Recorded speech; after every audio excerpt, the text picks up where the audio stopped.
400 yılning oldida bu xonadonlikda xosha intoyin kuchdan ko'ra bir polvon bo'lib, o'kizdek bo'lg'achqa kishilar uni Kala deb chaqiratdi.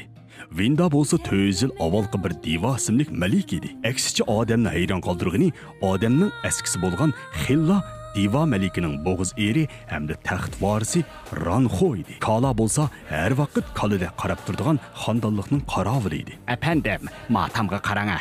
Yeni Tvulyabega yamavu. Yetital akçe küttürdü. Ma yamallıqның bir şartıcı mı? Chivinning poqimi kevo. Ya, chivinning poqimında ahılmaydı. Men bunda rettik çıqqan chivinning poqini ko'maptiman ki. İşqili bir çataq vacı mı? Uning parizi to'g'ri edi. Jiroqdan bostirib kelayotgan qo'shni elning podshosi Shirxon bu yerni yutib olmoqchi bo'layotgan edi. Moshundaq jiddiy paytlarda bo'g'iz eri bo'lgan malika Kalaga ko'z tashlab uni ozdirishga tirishayotdi. Bu ishni payqagan Ranxo qattiq ochiq keldi. Lekin yana kang qo'saqlik qilib, podshoga bu ishni aytib chiroyli jalb qilmoqchi bo'ldi. Ey balam, deganlaringning hammasi to'g'ri. Qizimni senga ip beraman desam, nima qilgani bu?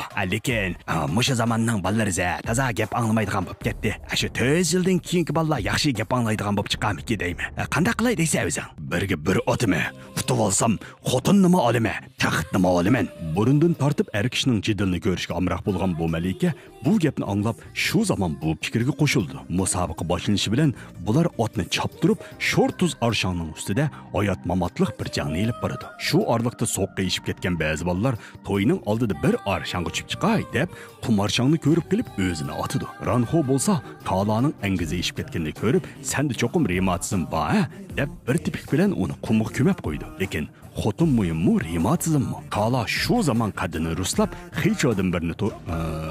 xiymadan birini to'rab, kaynidan qo'g'lab yetishib oladi.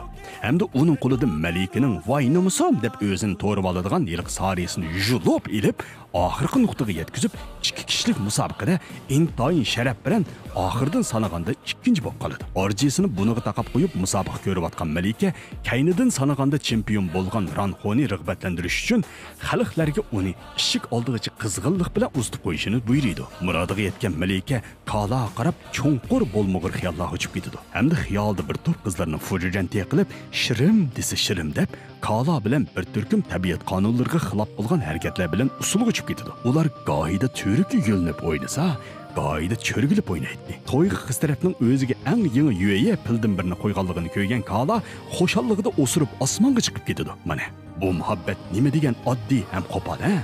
Mana ay beni ko'mayda o'tkazdi. Ha? Olmasa doğrayman deb muhabbatinglarning dumbisini kesib olmanglar. Mana bu ko'rinishdagi daraxt bularning muhabbatga qoqjirab ketganligining ifodasi edi. Mana bu ko'rinishdagi zambirak bo'lsa, bu zambirak, bo'ldi. Bu yerdan o'tib ketaylik. Bu muhim emas. Lekin amaliyotda bularning hammasi ishlarni murakkab ham jiq o'ylaydigan qizlarning bir vakili bo'lgan malikaning xiyollari. Davomini ko'rmoqchi bo'lsangiz Panus salonidan ko'ring.